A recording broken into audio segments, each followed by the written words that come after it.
Welcome to the Winter Sports season finale of This Week in Loveland Tigers Athletics here on ESPN Media, powered by Sidearm Sports and LovelandTigers.org. My name is Jason Griefer. We're happy to be joined once again by Loveland Athletic Director Brian Knatzer. Brian, good to talk to you again after Mother Nature played havoc on us the last couple of weeks. We got a lot to wrap up here in the winter season. Let's jump right into it. And let's start on the bowling lanes here, and let's start with the boys first. You know, a very good year overall, a 14-5 record on the season. You win the ECC SWAC tournament back in January. But the season comes to an end in the sectional, and unfortunately, the team doesn't make it to the districts there. Given the year that they had, you know, as I said, finishing very high in the ECC, any sense of disappointment in not making it through to the districts after this regular season they had? No, I think the kids did the best they could. They bowled. It was a tremendous year. Obviously, had a lot of success, as you had mentioned, in the tournament. Third in the ECC. You know. We also invented something. I don't know if you saw on Twitter, but I got to give a lot of credit to our coach. You know, kind of like the NCAA football takeaway chain. You know, he had the turkey chain. So if you pulled a turkey, you got to wear the chain. So, I mean, that's the type of kids that we have in this program. Again, you know, we had a couple dads that are in the streaming and one's in the commentary. So you got to hear the stream and the commentary for every single bowling match we had for the whole year. So it was a lot of fun. We had some good successes. We had top 10 leaders in the ECC, Joey Kapsakavich, Alton Fritsch, Monty Noel. So we had plenty of kids that had a lot of success, and we were hanging in there all the way through till the very end in sectional. So kids bowled well. Kids had a great time. I'm sure there's not one disappointment in any of their thoughts. As you said, third in the ECC in a very, very top-heavy league. You know, Lebanon and West Claremont, we've talked in the past about how good those two programs are to hang right with their nothing to hang their heads about. Over on the girls' side, this is quite a story here. The girls finished the regular season at 9-9, so kind of mid-pack. Not sure a lot of folks were looking at this team as one that's going to make some noise in the postseason, and they just said, the heck with that. You know, here we come. You go into the sectional. Ashley Gilker fires a 587 series. That's fifth best individually. Yanni Cars places 12th with a 514. You get through the sectionals into the district for the first time ever as a team. How did they turn things up so quickly in the sectional after such an up and down regular season? How about that? You know, the postseason is the most exciting time of the entire season. And these girls all came together. I mean, that's when you want to come together, right, Jason? And they did a great job. And you're right, Ashley Gilker, who we've mentioned on this podcast time and time again, is just the leader of this Loveland bowling squad. Bowls a 165, a 177, and then a 245 to get them out. Yeah, to get them. I mean, and that's obviously she bowled lights out and placed fourth on her own. Or fifth, I'm sorry. And then that allowed the team to place fourth with Yanni right behind her, bowling strong. I mean, everyone bowled as best as they could bowl. I mean, I think West Claremont finished third. Our girls finished fourth, and Lebanon finished 11th. So it was a great showing for the team. You know, we've always talked about they always had the potential. They just had to put it all together at one time. And I guess they were saving till the very end to do that. So super excited. First time in school history. Congratulations to the girls and Coach Grogan, who you know, is a part of the success. And hey, they're bowling on Thursday up at Beaverview. So we're excited for them. So did they catch themselves by surprise that they were able to do this, given the fact that the season finished 9-9? I think, you know, okay, so Gilker, would be her third time in the districts as an individual. So she understands what's at stake. She was able to zero in. I think she got in everybody's head and said, okay, here's the real deal. This is what we need to do. I think they just followed her lead. So, you know, it takes a couple times when you're there to know the expectations, you know, and how to set them as a true leader. And I think that's what we're starting to see here is that Ashley is just kind of risen above it as a leader. And so great for them. Yeah, and to not only get her through, but get the team through as well. You said that's school history. It's never happened before. So pretty darn good season for them, regardless of what happens in the upcoming districts. Let's change gears and let's move into the pool. And busy time the last few weeks with postseason play. going on here, and all the different places you got to go to try and make that happen and try and move on. Take us through some of the highlights of the last couple of weeks and how you feel the Tigers performed in the postseason pool. I will say this, as far as, for the ECC, we're kind of middle of the line, but talking about a great sectional showing for both our boys and our girls. We got everybody out in the program. Everybody in the program made it through the sectionals in one way or another, whether that was an individual or whether that was on a relay time. But I mean, they just worked together. Again, postseason's the most important time, and this is when they came through, and this is what they prepared for. I'm gonna throw out a couple, placements and a couple names, but and people that we've heard on this podcast before. But the 400 free relay placed 20th overall in districts, and the medley relay placed 16th overall in districts. Obviously, sectionals, we're talking different numbers, but in districts, that's where we ended up. Evan Lucas, Jacob Carley, Landy Temple, Colin Blackburn, and Jackson Farrell all did tremendous jobs in those relay. How about another shout out to Colin Blackburn, who placed 7th in the 100 breaststroke and then 13th in the 200 IM. So congratulations to the boys swimming team. They did a great job, made it out of districts, or made it out of sectionals to, in the district. So super excited. On the girls side, we had a relay, the medley relay, who did well. Kendall Hubble, Kendall Chapman, Sarah Lally, and Kylie Dunlop all did an outstanding job. But I got 2 individuals I'll recognize as well. Kylie Dunlop, who's finished 20th in the 50 free. And of course, we've heard this name, Sarah Lally, who finished 13th in the 100 fly. And she also finished 10th in the breaststroke. So we had two kids, both Kylan and Sarah, who were really very, very close at making it out of the state. Obviously taking smaller numbers this year, so they didn't quite get to make it out. But what an outstanding season for them postseason and for the team as well. So congratulations, Coach Lewis and the boys and girls team.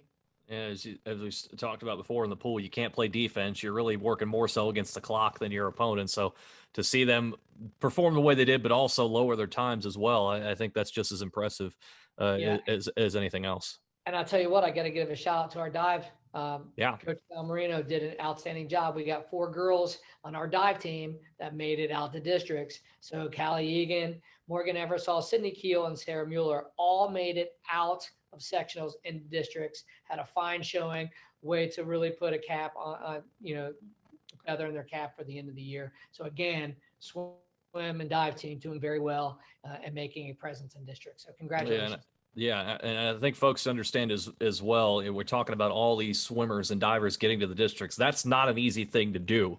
A lot of team seasons end in the sectionals, and some don't quite even get anywhere near contention to get to the districts. And you sent so many on through on both sides. So a really fine season all the way around for on both sides of things, both the boys and the girls. Let's move on and let's talk about your academic quiz team. And right now sitting at 11-5 in a virtual tie for 3rd place in the ECC. It came up short just recently against Walnut Hills, who's sitting in 2nd in the league right now. Of course, everybody's chasing Little Miami. They're undefeated right now at 16-0. So they're the favorites going into the ECC tournament. You've got Turpin coming up to close the regular season, and then the ECC tournament's coming up next weekend. The newcomers into the league, and we'll talk about first Little Miami, of course, and then also Lebanon, and then Winton Woods. How have the players adapted to having that extra ECC competition? And then secondly, how viable of a path do they feel they have to an ECC title with Little Miami and Walnut Hills being up there at the top? Well, I will say this, and this goes with all the sports, having the big schools like Lebanon coming in and Little Miami coming in. I mean, they offer a lot of diversity, a lot of challenge for our kids. It is, I mean, they are, especially the academic quiz team, they did a great job. I mean, I think they ran the table. They are undefeated. Mm-hmm.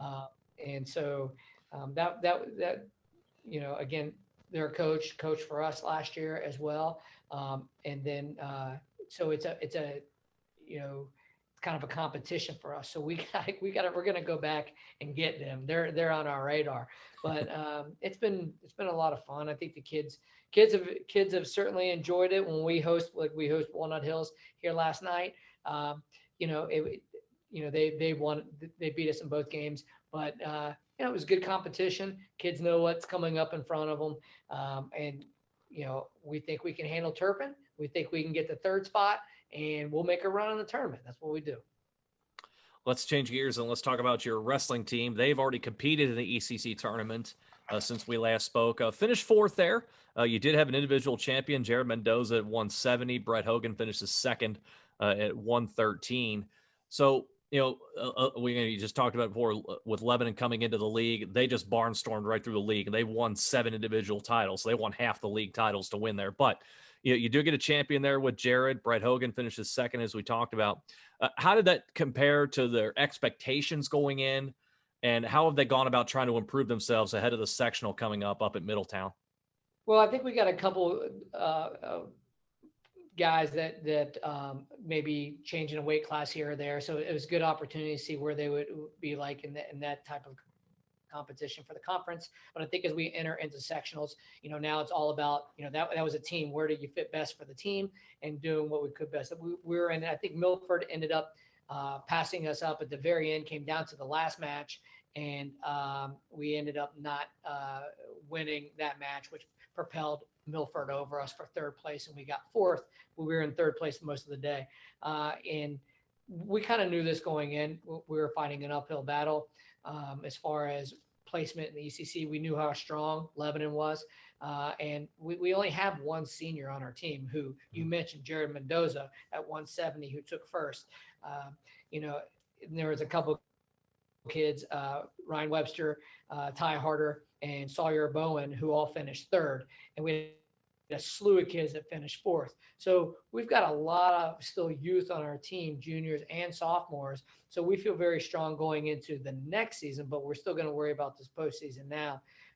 But it's more of an individual focus basis as far as wrestling goes. So I think we're going to be fine in some of our weight classes, and it's going to provide opportunities for some of our third and fourth placers here that we had in ECC to kind of realize what it's like to compete in the postseason, because wrestling in sectionals and districts is tough. It is very, very tough making it to the state level here, but obviously we've got some kids that one or two kids that can make a good run this year, and definitely for next year we've got some talent coming up as well.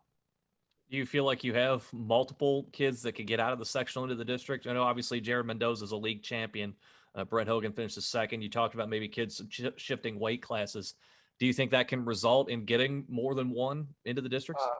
I just think in their ideal, weight class, I think they're going to do a little bit better. I think there's a few kids that are probably going to have that already in mind that are shifting. That I think that will give them a better opportunity. Yeah. Sure. Okay. Let's move on and let's talk about your basketball teams here, and let's start with the boys first. And they saw their season come to an end, unfortunately, in the opening round of the sectional to Milford. So the third time this year, Milford gets the better of you. So the season comes to an end here. You finish mid-pack in the ECC. This was a kind of roller coaster season for this team, and it seemed like they could just never really sustain any kind of momentum in this league. And we've talked about this on the show before. This is a very, very good league, top to bottom, especially on the boys' side of things. How do you evaluate this season and the steps that need to be taken going into next year to challenge Walnut, Turpin, and Lebanon since they split the league title? Well, first and foremost, we need to stay healthy. I mean, if you saw on lovelandtigers.org the article on Caleb Herbon that was taught, he's a 6'5", forward who had in June. I mean, he was, big plans for him, obviously in June, torn ACL and a torn meniscus. So you take a player like that out of Loveland, that's a big hit on us. So that kind of changed some of the dynamics around. We've got some good seniors that played this year that are good ball handlers that provide us plenty of opportunity. We were there for example, in Milford, first quarter we were ahead. Second quarter, we let them tie up with us going in half, and then when the third quarter we came out, it was we had a couple travels, a couple reach in fouls, and we were missing some shots, and the next thing now we're on the receiving end of the score. We could have, we were competing all the way to the very end and had opportunity, and then it just got away from us at the very end when we tried to do too much. So I always felt like we were there, but now we need to take it up a little bit more. We need some guys in the off season that are ballers that want to just be gym rats and stay in the gym all year long and continue to develop the numbers. We've got large numbers and we've got classes coming up. We're just looking to have some more gym rats, some more ballers, and kind of moving from there. I think getting in the weight room, which really you saw that this year, we were a much thicker team than we had been in the past. Now we just need to continue with that, continue to be more physical, and continue just to be able to go deep on the bench. So we put those in order, put that in place. We got some talent coming up. I think we can make a run. We can start to challenge these teams. So you feel like you're not that far off from being near the top. We're not. We are not. We've got plenty of good group behind us. This class right now that is hungry, and if I think our freshman team, who I think lost 2 games this whole year, and our JV team, who again same kind of record. And with some of these other guys on varsity that are returning, I think you've got a good solid group of athletic basketball players that are coming back, that are all bought in, that all know what they need to do. And, I'm assuming they're going to be hungry and come this off season. Yeah. Over on the girls' side, we saw that they were able to seal the deal in the league, cut the nets down, win the league title outright after beating Lebanon twice in the regular season. You finish 14-2 in the season. You get to 20 wins on the season.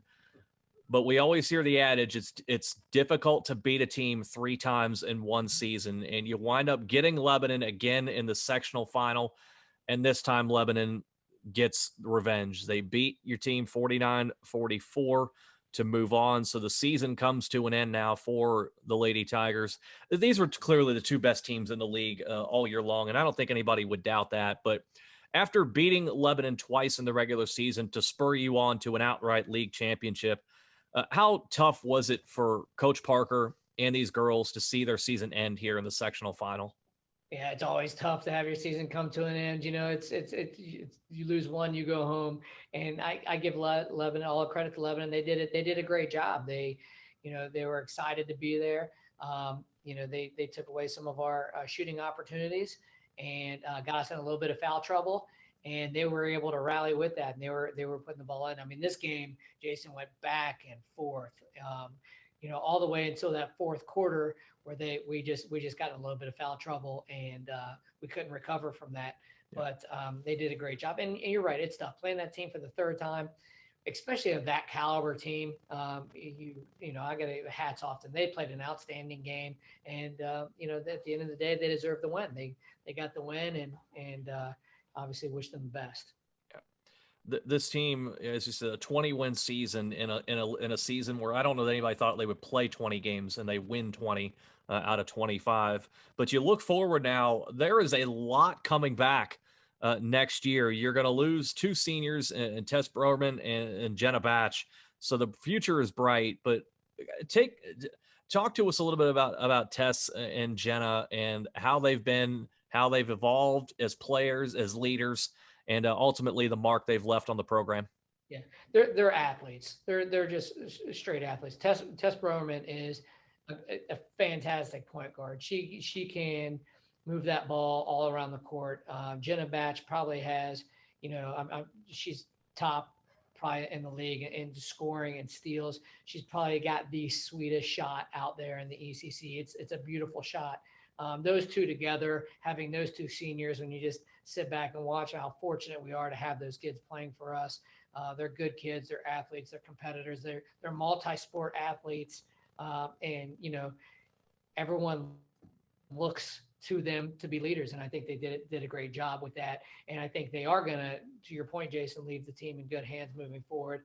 Those are the only 2 seniors that we lose. Again, hard kids to lose.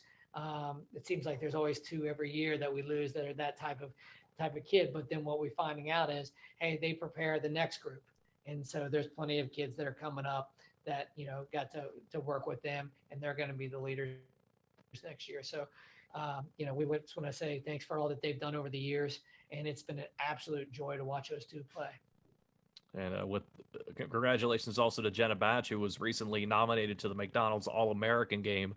That's no small feat either when you're talking about the best of the best, not only in Ohio, but in the country, to be nominated to get to that game. That's a huge honor for her indeed. But still, great careers for both Jenna and Tess. Unfortunately, comes to an end in the sectional final, but a 20-win season nonetheless. Nothing to shake a stick at there. As we're winding down the winter sports season, and obviously, as we've talked about, there's still some work to be done to close it out here. But we're closing the deal here on the podcast.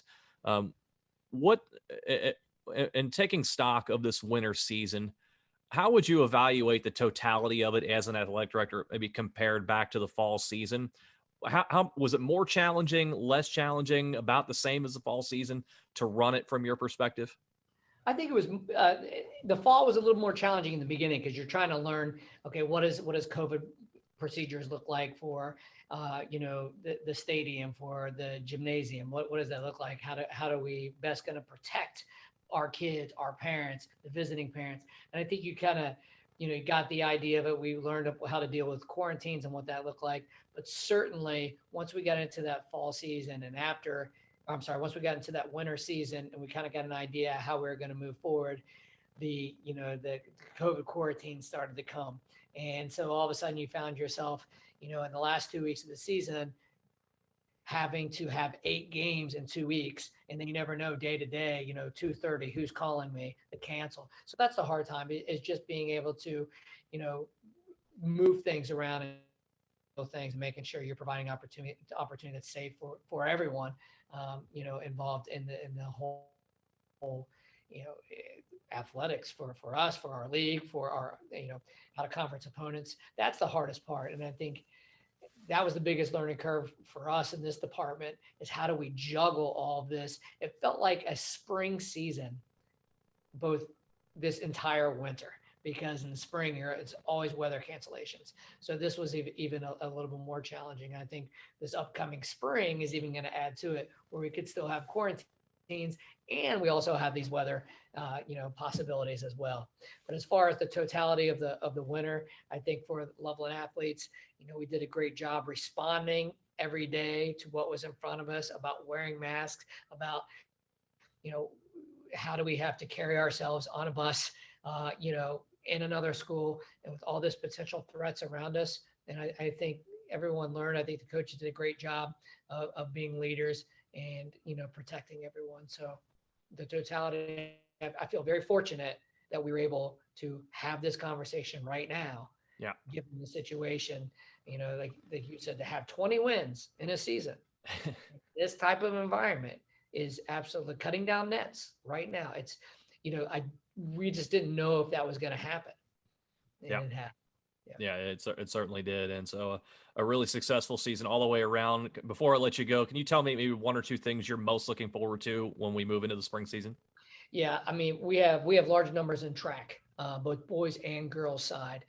Really looking for the girls thought it was their year to win districts last year. They still tell me that every single day they see me. It was our time. It was our time. Okay, make it your time now. So now they're out, working hard, get what they have to do. We have a couple of new coaches. Ty Neal's our boys baseball coach. It was his first year last year, but obviously we got cut short. So he has been working with these kids. I'm really excited for him to come in and really take our boys baseball program in the direction it needs to go. And excited for him and his boys. So as far as opportunity, all that opportunity in track, seeing baseball kind of led in a new direction. And we've got a girls lacrosse coach, Andrea Setzer, who is leading our girls teams. Excited to see where those carry. I think we've got a lot of potential success in wrapping out this, COVID crazy year. And I'm excited for the opportunity. So go Tigers. We'll be looking forward to talking about it when the spring season arrives. Our thanks once again to Loveland Athletic Director Brian Knatzer joining us here for the winter sports season finale of this week in Loveland Tigers athletics here on lovelandtigers.org and ESP Media, powered by Sidearm Sports.